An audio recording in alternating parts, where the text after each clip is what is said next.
Tänään meitä täällä jännittää, voiko ruskeaa banaania syödä? Millainen on raaka banaani? Teorian mukaan klassinen keltainen banaani on vielä raaka. Ei toki kiellettäkö, etteikö vihreäkin olisi. Mutta kypsyessään banaanin suojaveritys muuttuu kauniin ruskeaksi. Siispä, ottakaamme tästä selvää.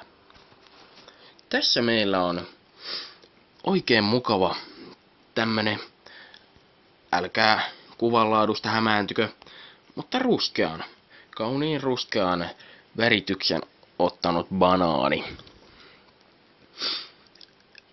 Huomioitakoon, ettei banaani ole ottanut ollenkaan osumaa tai muutenkaan sellaisesta epämääräisestä damagesta tai väkivallasta banaania kohtaan ole kyse. Banaani on saanut rauhassa kypsyä keittiön pöydällä tällaiseen kankaaseen käärittynä, etteivät ötökätkään siihen ole päässeet käsiksi. Lienee aika tutkia, millainen on tämä banaani sisältä.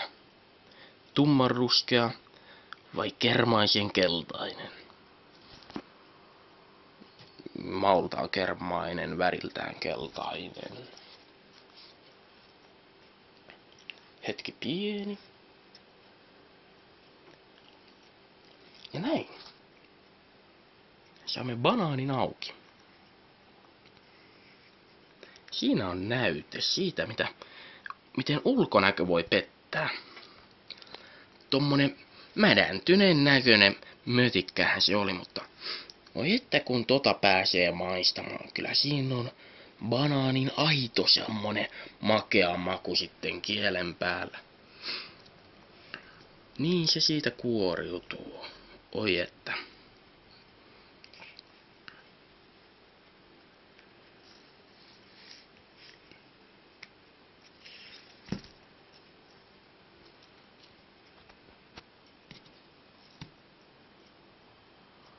Semmoinen on banaani.